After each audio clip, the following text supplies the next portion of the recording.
are thrilled that Dr. McDaid is here again with us tonight to talk about inclusive opportunities for students with disabilities during the pandemic, both with remote learning and in-person services. We know it's the middle of November. We know that school districts are still really struggling in terms of providing in-person services and having the robust remote learning opportunities for many kids that are still being aspired to, but not happening. And we know that many families are really concerned about how to provide the kind of inclusive opportunities that are so important for their kids' development.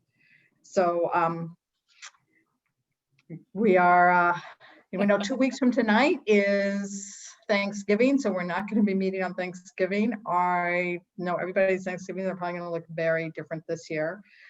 So our next meeting, and Lily will be sending this out, will be on the 3rd, December 3rd instead, and then we'll be meeting 2 weeks after that.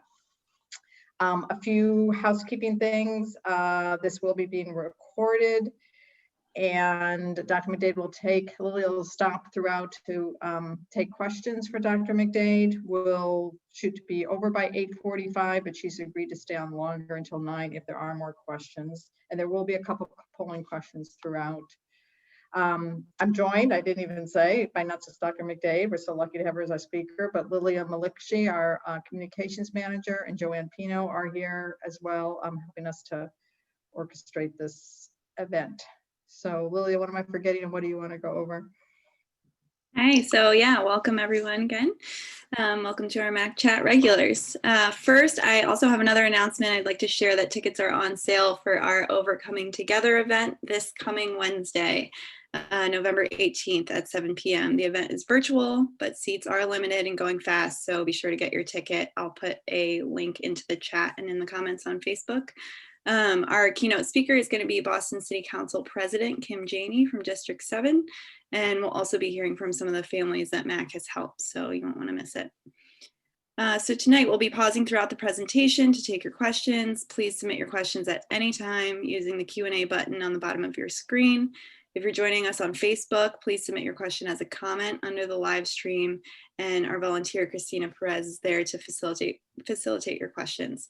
If you see someone else's question that you'd like us to answer, please give it a like, and keep an eye on the chat box in Zoom and in the comment section on Facebook for resources we'll share throughout the presentation. Thank you. So thank you, Dr. McDaid, for joining us tonight, and I think it's all yours. Great, great. Well, it's my pleasure to be back for another Mac Chat. I love that name, actually. And just give me a second while I get my slides up here. There we go. Perfect.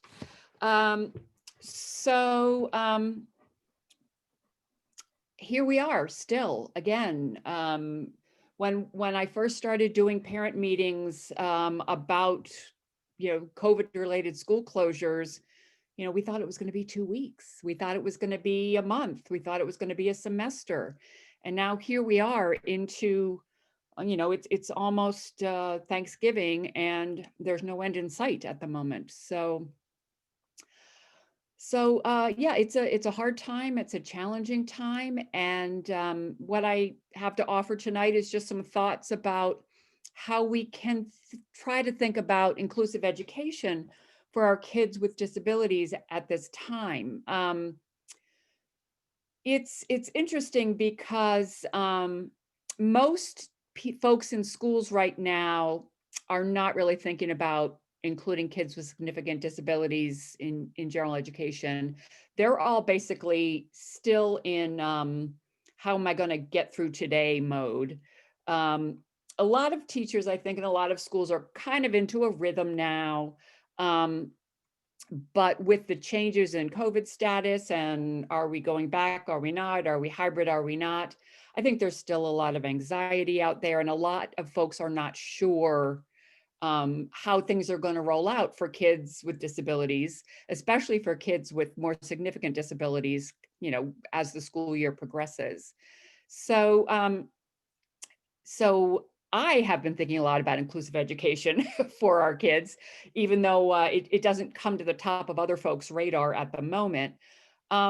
the good news is, interestingly enough, there might be actually some more opportunities for some of your kids now while distance learning is happening than there might be during regular school. And that might sound really odd, but one of the biggest barriers or one of the biggest challenges to increase inclusive education for kids is always staffing. People always say, oh, we don't have enough staff. We don't have enough staff. Well, I mean, at this point, you and your child could bump it, could Zoom into general education classes all of the time if you wanted to, because that need for staffing, that need for scheduling, all of those kinds of things are a little bit more flexible right now. I'm going to talk about some ways you might think about doing that if that's something that interests you, and if you think that's going to benefit your child at this time. So here's my slide, my reminder slide that I always have up. And if you've been in any of my presentations, you've seen some permutation of this slide before. And I keep tweaking it as this crazy time just keeps going on and on. The first thing is always, try your best. That's all you can do, right? If there's a day or two where things just don't work out and you just can't get, your kid online to the stuff and whatever, take a deep breath. It's okay. All you can do is your best. And it's really not about only one of your children. If you have lots of kids, or if you have even 2 or 3 kids, and one has a significant disability or a disability of any kind, all of your kids need your love and time and attention. And so it may be that, every one of your kids is not getting everything you wish that you could give them every day. Is that how you want it to be? No, but some days just might be like that. And I encourage you all to just sort of let go of any stress or negative feelings about, oh, I should be doing more. I should be doing this better. No parents have ever, and no teachers really have ever had to try to do this before, certainly not for this long. So whatever you can do on any given day that's what you can do. Take care of yourself so that you can take the best care of your family. One of the things that I think it's important to remember at this time is that your child's special education teacher, they want to do what's best for your child. Oh, I'd say like 99% of the time, but they might not be able to do what's best right now. They may not have the skills, or they might not have the resources, or that they may not have the ability to really figure out how to deliver services that your child can engage with. It's not for lack of caring or lack of wanting to do the right thing. That said, your child has a right to FAPE during this time, just like they always do. Your child has a right to a free, appropriate public education, even during COVID. So I've mentioned this before in some of my sessions, that it's about that balancing act. It's about approaching people with open and honest communication, with empathy, with, caring, but then also saying, I understand how hard it is, and this is really what my child needs. What I've found over this time is that the more we can just be in communication with each other, that we can tell each other things are going well or not well, and we can ask for help, ask for ideas, share ideas. The more that you're talking with your child's teachers on an ongoing basis, the easier it will be to problem solve and move things forward. So I'm going to talk about kind of 3 different chunks of information tonight. And basically these are really the 3 big pieces of inclusive education, right?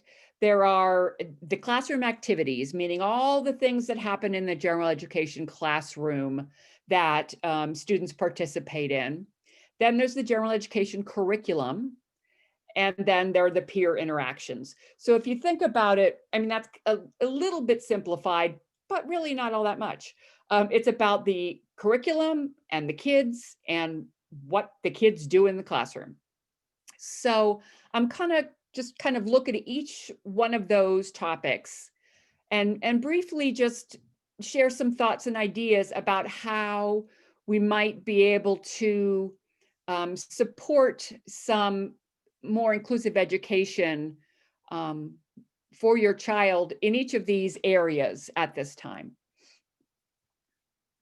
So I see that we're having a poll right now, and if you could put the results up afterwards, after the poll is finished, I would really like to know what the poll says. Great, Joanne, we'll do that, I'm sure. Thank you. Great.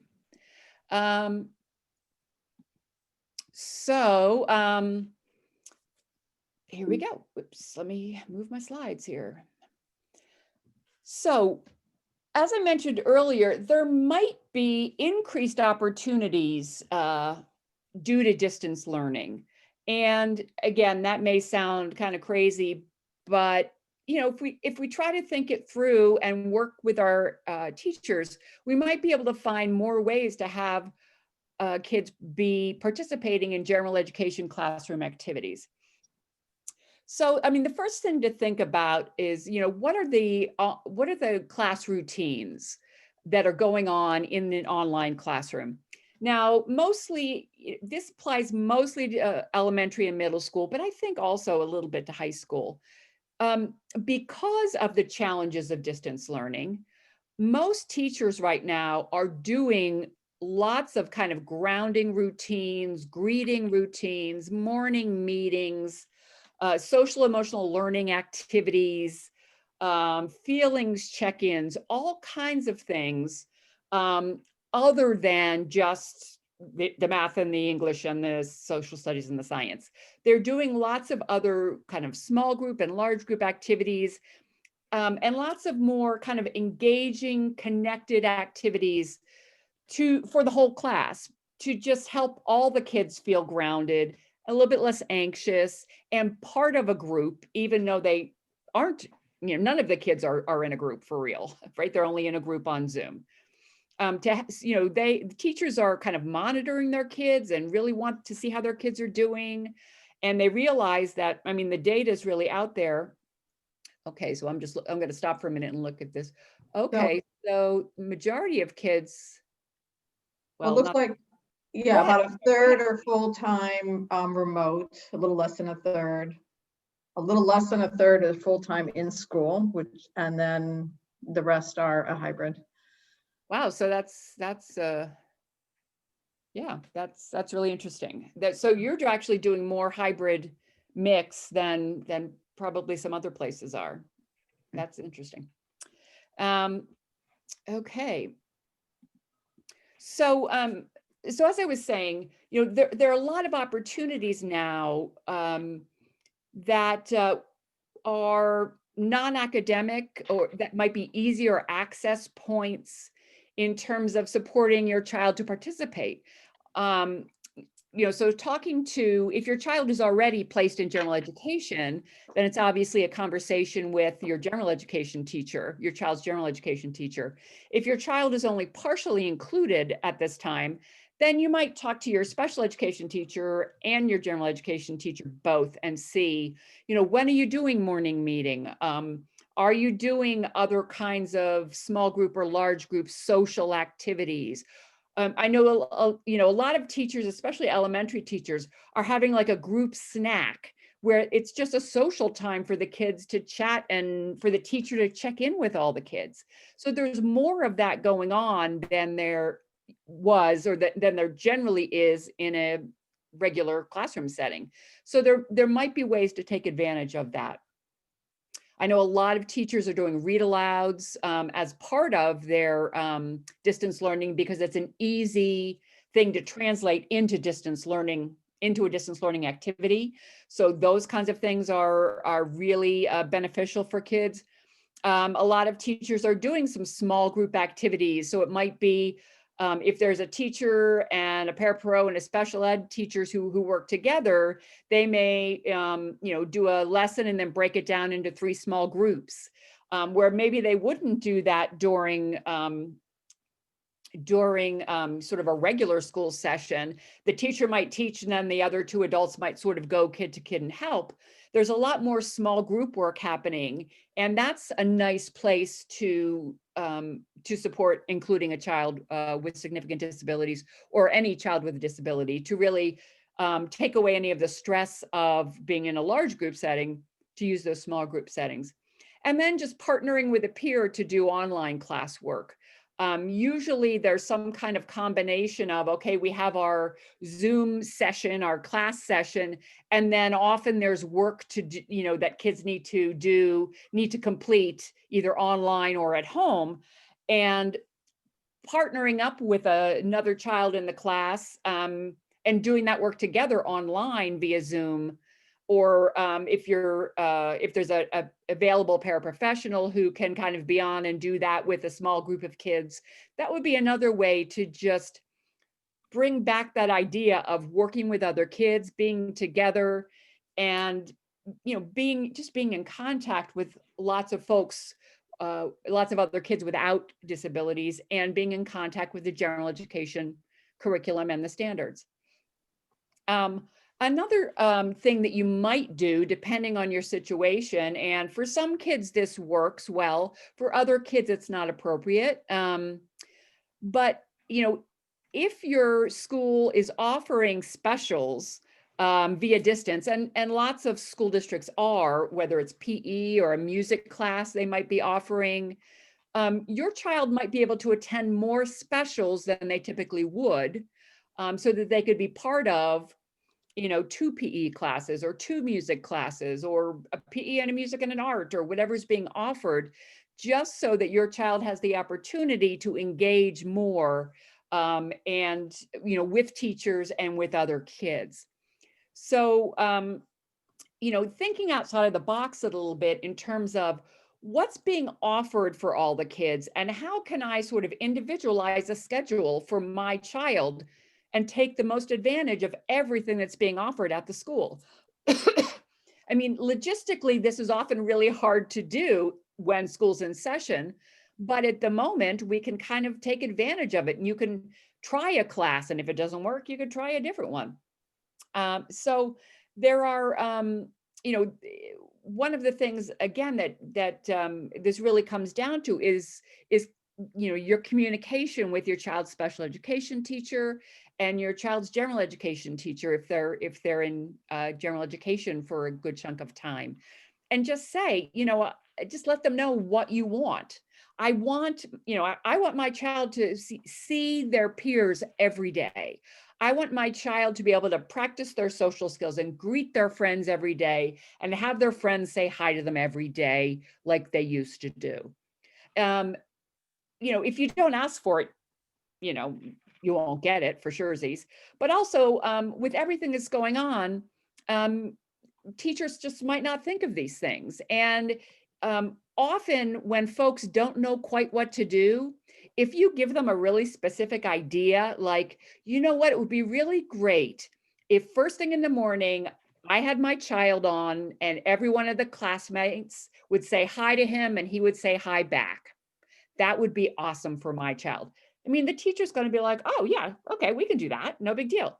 But very often the teacher, with everything going on, they may not prioritize that, right? And so the more specific things we can ask for, I really want my child to be in a small group with peers. And it could be, and you can decide what's most important to you. Should it be in an academic setting? Okay, well then that's what it needs to be. Is it okay if it were a music class or an art class or snack? Or, what's the most important priority for you?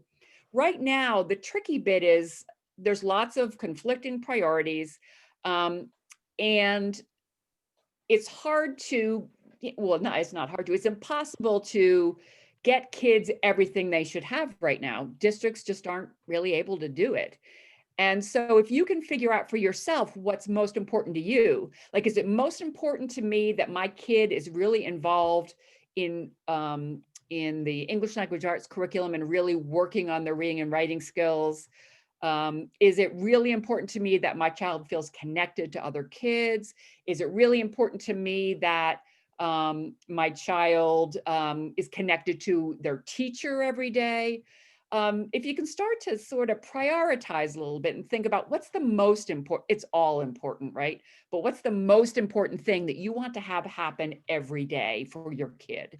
And I think often if you go in with some ideas about what you want, then teachers can say, oh, okay, well, I bet I can figure out a way to make that happen. So with you being able to prioritize based on what your child needs and also how they're doing right now. I mean, you know, if your child is in a new grade, your child's teacher has never even been in the same room with your child. So they really don't know your child that well.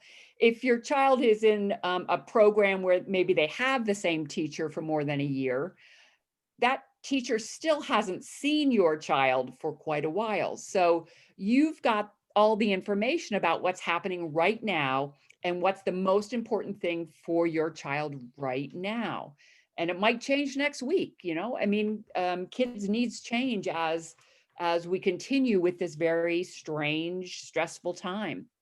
So being able to sort of sit down, take a couple breaths, make yourself a list, you know, and what are the things I want to see happen? And if inclusive opportunities is top priority for you, then just put it out there and say that, you know, this is really what is the most beneficial to my child. Being with general education peers every day for some small activity is what I want. And folks will try to make that happen for you. So again, it's you know, parents are being asked to kind of take the lead in a different kind of way than you know, than teachers have ever asked you to before. And so you know, if you're comfortable just saying, you know what, this is what I want this and the other thing. And okay, if we don't get to what's 4 and 5 and 6 on my list, I'll live with it for now. But I really want number 1 and number 2 on my priority list. So, you know, kind of thinking about it that way. And I think the more that we're in kind of ongoing communication with the teachers at school, the more likely it is that we'll just get into this habit of problem solving together and talking things through. So we have had a few questions come in. If we can take a quick little break here. Sure, absolutely. Thank you. So our first question is, if you do you have any resources to share with parents and teachers around differentiating instruction for middle school students? There are tons of resources out there. And most you know, special educators have those materials. If you're looking for particular materials to use at home, you know, I can certainly come up with some materials and send those on to Julia, and she can make them available to you. I think the first thing to think about when you talk about differentiation is, and this is in a slide that's a little bit further, actually maybe it's on this slide, is to make sure that you know what your child's accommodations are and what they're for and why your child has them. And make sure that those accommodations are in place during all of the distance teaching and learning activities. That's really the first piece of any differentiation, is making sure that those accommodations are all there to give your child the best opportunity to attend and participate and be able to interact with the curriculum. Other than that, it gets trickier, right, in terms of addressing the curriculum specifically as the curriculum gets harder and harder, right? So middle school's harder than elementary, high school's harder than middle school. You know, I can gather some resources and send them to Mac, but also now I'm just actually going to talk about general education curriculum, and I'll kind of talk specifically or think specifically about middle school as I'm doing that. Other questions? Yeah, we have a couple more. So another question is, do you have a priority list, like a shopping list of priorities for parents to start with as a generic platform to help brainstorm some priorities when they're speaking with the school? I don't. I assume they mean priorities around inclusive practices, I would. Well, that's a good question. I don't, and it'd be hard because some of it depends on your child and what and how your child is doing and what your child and what's best for for your child right now.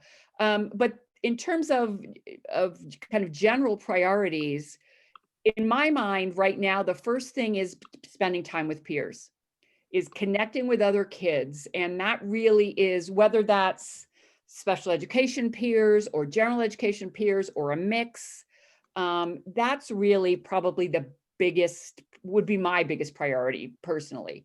That's what all kids are really struggling with. All kids around the country are feeling that lack of connection with peers. And we know for kids with disabilities, especially significant disabilities, being with peers is also has a huge educational benefit. So that would probably be my first place to be, is peer activities, and then maybe classroom routines, and then the academic part might be the third part if you have a child with the more significant disabilities. For kids who are on grade level, then academics might be the first thing, followed by social, and then kind of the classroom activity type things. But a lot of it, I think, is based on where your child is emotionally right now, and what you think they might be missing, and what you think they would be most engaged with in the online platform. I mean, that might be another thing to think about. If your child is struggling to engage in an online platform, then I would definitely go with the social peer stuff first, because it's the most engaging and you have the best chance of your child actively participating. So those are just some thoughts off the top of my head. And just one more question for this break. Many districts have specials as asynchronous. In your view, do you think that this is meaningful inclusion? Well, if it's asynchronous, it's not inclusive for anybody, right? So, So that's going to make it, if the specials are primarily asynchronous, not in real time, then that's going to make it harder. Right. Well, basically anything that's asynchronous, all the kids are doing on their own time at home, without interaction. And that's not inclusive for any kid. So synchronous is always better in terms of inclusion, right? Because inclusion is about connecting. That's one of the big, being participating, connecting, being a member of, and you can't do that in an asynchronous fashion. So that's, yeah. So that might be another advocacy handle if and the opportunity to be learning with non-disabled children is, or peers is in an IEP, and what's being offered is asynchronous. That may be another legal argument about needing to have some real-time teaching. Yeah, and absolutely. And I mean, and this is kind of going off on a tangent, but I guess, one of the other things, Julia, that I've been thinking a lot about too is if school districts are bringing back only kids with the most needs first, how do we support peer interaction when their peers are not in school, but they are? Right. And even for the hybrid, I mean, you can see on this the last poll, I think we have almost a quarter of the students, even with their in-person learning, are not participating with non-disabled peers. Yeah. And then 60% are participating with their non-disabled peers as required by the IEP. So that's these are not a lot of numbers here, but it's still nice to see. That's 13. But yeah. I think for the students that are, what we're hearing for the students who are in person, unless they're full-time in a gen ed setting, then it's very hard to have the inclusive opportunities because of the social distancing requirements. Because Absolutely. they're not allowed to mix from their substantially separate or their resource room class into gen ed, or the Right. it's harder to have the push-in supports if the Right. service providers are going from class to class and then they're trying to do it remotely. So there may be some questions that come up about creative ways to allow inclusive practices even when it is in person. Right. Absolutely. Absolutely. So general ed curriculum, that's kind of where we were. So going back to the last question, or a couple of questions ago, I guess, about differentiation and how, and especially for higher level curriculum, one of the best places to go for curriculum issues is the general educator, right? So asking, so even if your child is not fully included, you could still chat to a general educator about the big ideas for a particular unit or topic, right? So if it's 8th grade social studies and that's American history, and this semester is,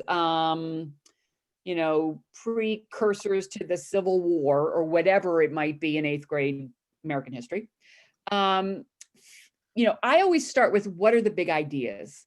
What are the things that, why are we learning about this? What are the 2 or 3 biggest ideas? What are the 3 or 4 most important vocabulary, is kind of essential vocabulary words? And are there 2 or 3 people that it's really important that we know about? And that's kind of where I always start. And again, if your child takes the MCAS and addresses all of the state standards, then it may be more about again, using the accommodations, breaking things down into smaller chunks, those kind of things.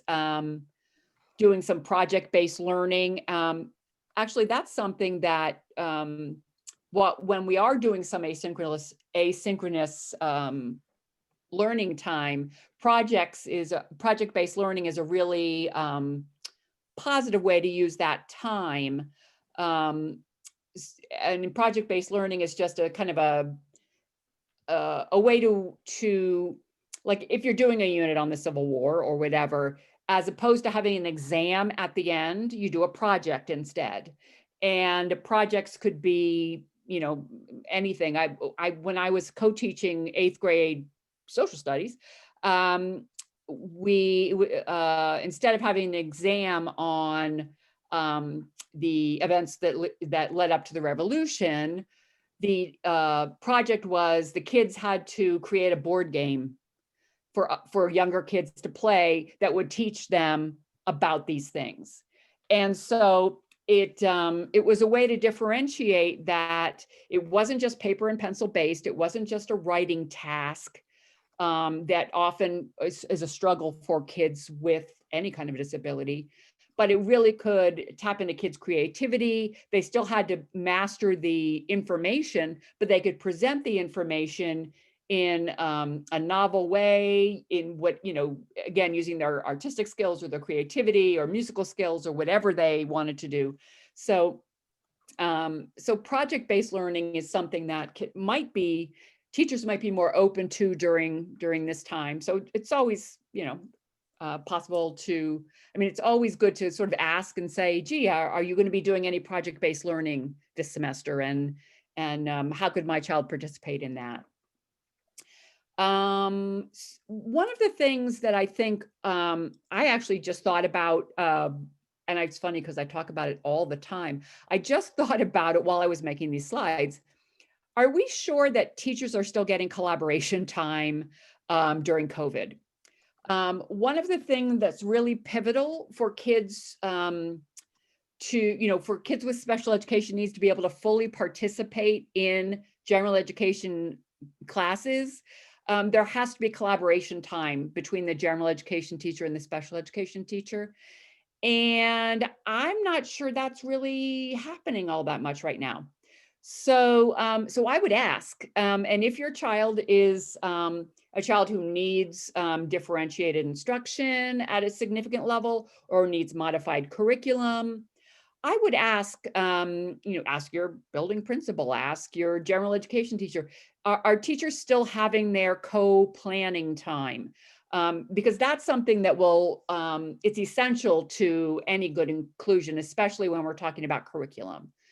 So check into that and make sure that's happening and advocate for that for the teachers.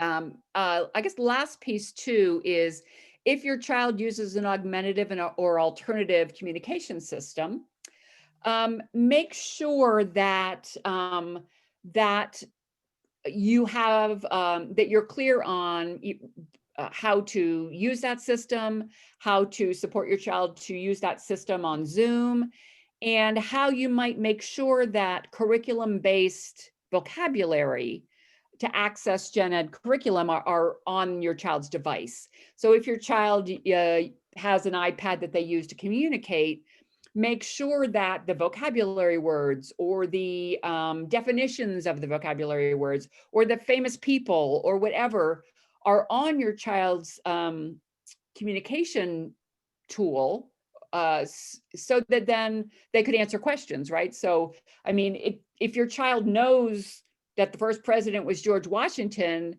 if they can't say it, how's the teacher going to know that they know it, right? So often for kids with disabilities or more significant disabilities generally, but this really does apply to all kids, it's being able to come up with the answer or come up with the comment in a timely fashion, right? When the teacher asks the question. And in terms of participation in an academic class, that's really what will increase the child's engagement to be able to answer questions or be in a small group discussion with peers and to have those vocabulary words on their device, or even just to have a vocabulary cheat sheet, just to look at as they're having a small group discussion so that they don't have to have it, they can relax their memory because everything's written down and they can just talk and participate when they're talking about, parts of a cell or what, ancient Greek history, whatever it might be. Okay. We've had a few more questions come in. If we can take go right ahead. A little break. Thank you. Many districts doing hybrid are still having students do most work on Chromebooks. What are some ways to have more hands-on learning? This is for a child who's integrated into regular ed with non-disabled peers. That's pretty challenging. I'm trying to, so a Chromebook is a touch screen. I guess maybe they aren't all touch screens. I'm just thinking of I just got my mother a Chromebook and it is a touch screen, but so one of the simplest things to do is have a touch screen interface so that at least there's, physical activity, there are visual choices for answering questions, those kinds of things. It's really hard to do hands-on via distance. One of the ways that it can happen is, or that I've been supporting teachers to do is to have it be kind of in a social context where, your child has a pile of Legos and another child on another screen has a pile of Legos and they're interacting and talking with each other and doing the Legos. It might be that it's kind of, I guess a way to think about it is hands-on activities at this time might be parallel activities so that your child might be doing a hands-on activity and another child might be doing a hands-on activity and they maybe can all see each other. It's a little bit challenging for teachers because of the materials distribution, right? Because generally speaking, hands-on activities, the teacher would just easily hand everything out to the kids in the classroom. So part of it is, the teacher, if the teacher if you think that's, I mean, this goes back to the priority list that I talked about before. If hands-on is really the top priority, then tell teachers that and ask them to send you all the materials that they're going to be using. I mean, you know, if you're the only one or the first one who asks, then maybe they'll send you all the stuff, so that you could do it with your child, or your child will have the manipulatives the same as the teacher has. So that might be a way to do that. If people, if you, all of you who are on the chat have ideas, please share them through the Please, absolutely. comments too, with each other. That's really hard. There's no easy answers to many of the questions. No, We're not gonna at learn all. from each other. Absolutely. Okay. Oh, and this person says this child is in the classroom with half the class, not at home. Oh. And they're not doing hands-on activities. I got no answer for that one. Sorry. They should be. Yeah, if anyone has suggestions, you can submit those in the Q&A box as well, or in the comment section on Facebook. So I do wonder in that instance, again, I mean, there might be somebody who wants to call the helpline if there may be ways, particularly if they are in person or, whether it's full-time or part-time, to do some advocacy, because it should, as I think Dr. McDaid was suggesting, be easier to make it happen if the child does have in-person options. Absolutely. And again, it's about that prioritization and letting the teacher know very specifically that it would be very beneficial during hybrid instruction if your child could do hands-on activities. And that's the best place to start, is just put your request right out there to the teacher and see what happens. Okay. Our next question is, what about students, the middle school student who actually struggles to get projects done on their own? They have executive functioning challenges. How can we ask that they support this? So yeah, so executive functioning is something that that's a lot of that is related to accommodations, right? A lot of accommodations that are available to kids are specific to executive function challenges. So there are lots of accommodations that you can ask for and that you can add to your child's IEP that is specific to executive functioning. Things like having mini deadlines, having daily task checklists, having reinforced, having a little reward program for small chunks of the task. There are lots of things like that you could do. And if you find during this time that it works for your child, then the next IEP meeting, put it in there as an accommodation. We have a question. When you talk about hands-on projects, are those different from packets? Depends on what's in the packet.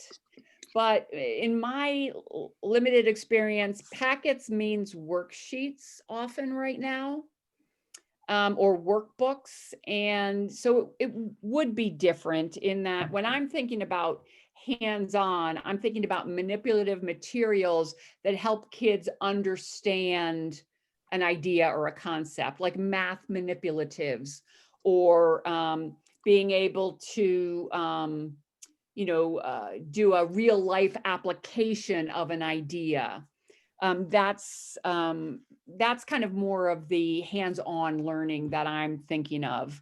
And it may be that teachers are sending home some activities like that, which is awesome. Things that you can do around the house that would reinforce ideas, or concepts, or math, or, those kinds of things. If teachers are sending those things home, that's great. But I think packets are not that.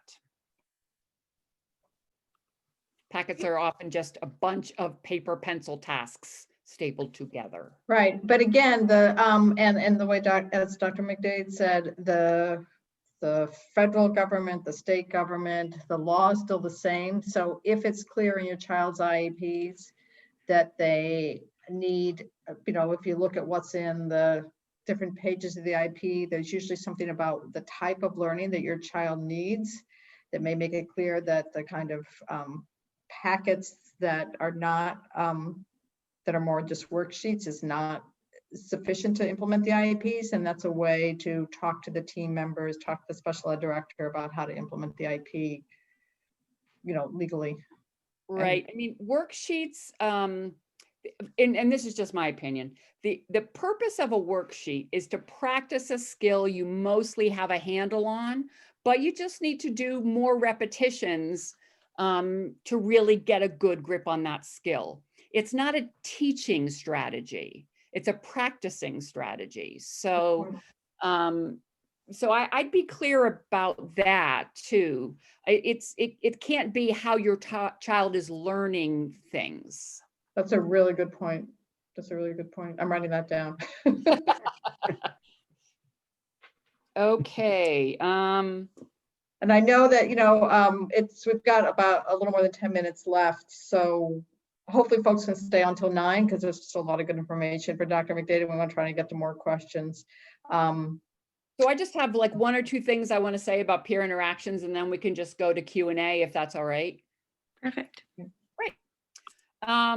So the last chunk here, right, is the peer interactions.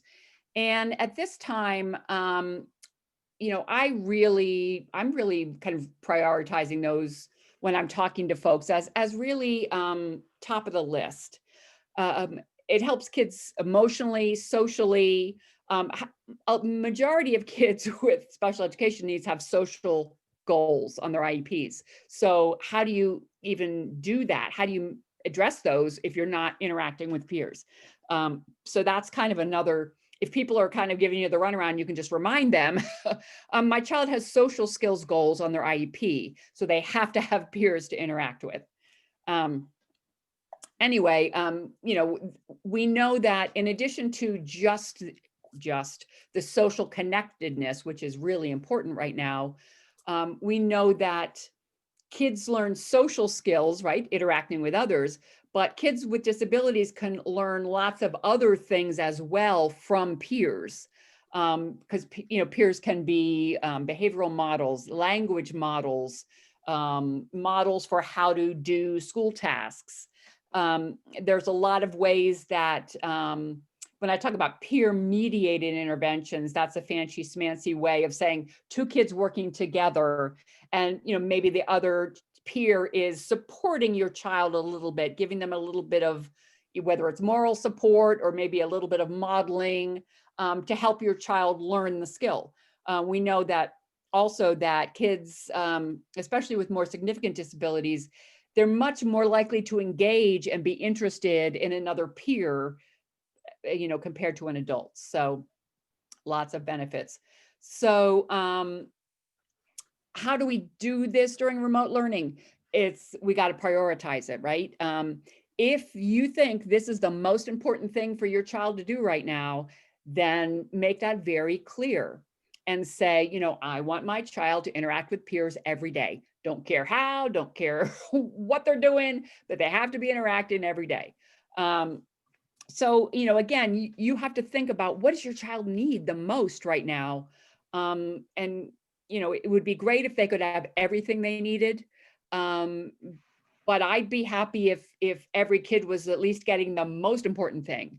And right now that's still not happening. So kids need communication partners and peers. Prioritize it with your kid's teacher, saying, this has to happen. I'll give on some other things, maybe not, but this has to happen for my child every day. They're losing ground, they're becoming isolated, etc.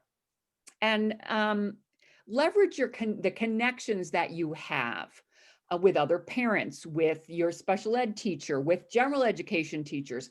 Maybe you have a child with a disability and other children, and maybe those teachers would have ideas about social activities. Again, this could take place during the classroom lessons, but it doesn't have to. It could be a separate kind of online setup specific to a social interaction, right? In order for this to really be beneficial, kids have to be engaged. And we know a lot of our kids are struggling with engagement. So it could be, play date. I got to come up with a better word for that, because I mean, like I say that to myself, I need a play date, you know, I've been home too long with talking to my spouse and that's it, you know. But you want to visit, you want to talk, you want to do a preferred activity like together, but not. Use FaceTime to engage with family members on more regular basis, or cousins, or, it can be anybody really, in terms of upping the ante on the social interaction. But especially if your child has IEP goals, then that's the school's responsibility to provide those environments in which your child can address their IEP goals. So really, think about if that's your top priority, just go for it and say, okay, this is my number one thing. Got to have this happen every day. So that's the end of the slides. And we can go back if there are more questions or comments or thoughts. Absolutely. Thank you so much. And we do have a lot of questions to get through. So stick around, everyone. All right. Our first question is, if you opt out of MCAS for your child, how does that affect their academics? One of my children will not currently pass the MCAS. So what happens if we opt out since they're on a 504 now? First part of that question. You can't exactly So is opt that out. an option that the state is putting out? No, I'm not sure I understand the question, because all students have to take MCAS. Their MCAS was not administered last spring, but as of now, the plans are to administer it in the current school year, and all students, including students with all types of disabilities, take MCAS, either the regular MCAS with accommodations or the portfolio. And right now, the state is still requiring all those options for everybody. Yeah. But maybe the question meant something different. I'm not sure. Maybe opting out meant the portfolio. I'm not sure. The alternate assessment. There was a second part to their question.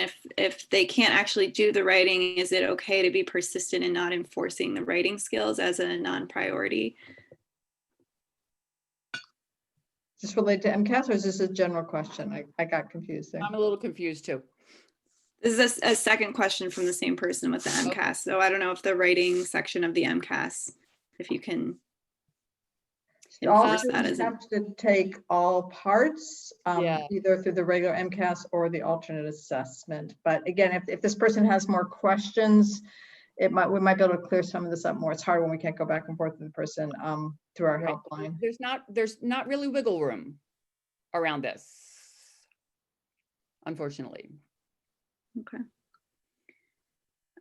Regarding sub-separate classes, this is for elementary school students, what would you suggest for inclusion when there's no inclusion option being offered? All students are remote.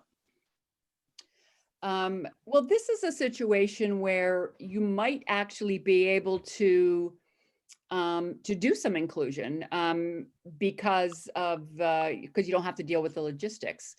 And like in my dream world, I feel like, if your child's special education teacher can connect you with a grade level teacher, of your child's, grade, they're whatever grade they're rostered in, and approach that teacher and say, this child would really like to be in your class during remote learning and really experience this and check it out.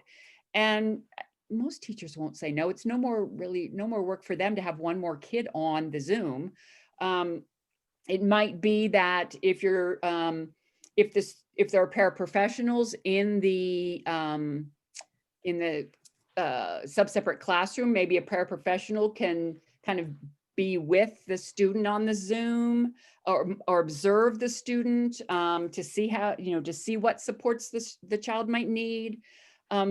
I would just ask honestly and say, wow, this is something I've really been wanting to explore, and I'm wondering if we can explore that right now and see and check out some general education class time for my child.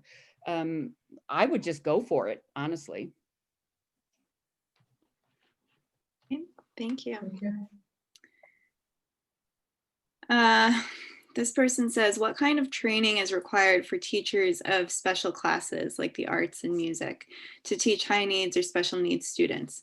Supporting my child at home has shown me lots of them are not prepared. I had no idea. That's true. Many it's interesting because I'm not entirely sure. I mean, I know that elementary and middle school teachers have to take some coursework, right, in teaching kids with special needs. I don't know that specials teachers do, because they often will have like a degree in their art, whatever it is, or the art, music or art or whatever, PE. And I don't know that they do. Yeah, I mean, I find that it's kind of a conundrum, because we often will say, put the kids in specials, and the specials teachers often are not prepared. So, take the opportunity to, ask to get them some training. I mean, I've done lots of trainings actually, because when we started including kids in one of the districts I'm working in, kind of the thing was, oh, let's put them all in, let's start with specials. And the specials teachers were like, holy smokes, I've never met a kid with autism in my life. What do I do? So yeah, they often are not prepared. And and that isn't, that doesn't mean they aren't interested, and it doesn't mean they don't want to learn. They just don't know now. And I would ask about that, and ask what training opportunities are available for the teachers. There are also online modules. There's lots of kind of free online stuff that teachers could watch to learn about autism or learn about inclusion. But yeah, specials teachers are often less prepared than classroom teachers. And I think this is a great answer. And just to add what the parent was saying, I think we've heard from many families that they've been able to see and understand a lot more what the teaching, what works and doesn't work as well with the teaching, now that they've been able to see so much. Right. And another way to, you could ask for an IEP meeting to talk about building into the IEP some consultation from special educators directly for the specialist. That's why, on your service delivery grid, the top box is specifically around consultation that might be needed for other staff. And so that could be another way to kind of begin to address that. Absolutely. Absolutely. We probably have time for one more question. Thank you so much for being here tonight. I think people would love to stay even longer, but do you mind doing one more question, Dr. McDaid? That's totally fine. Absolutely. And please, everyone on Zoom, respond to that last poll question. So I'm going to pair these two questions together. Someone's asking about the best way to interact with peers online. This is a big problem, big struggle for families right now. And then someone's asking if it's reasonable to ask the school to set up a lunch bunch type of Zoom. So that might be one solution.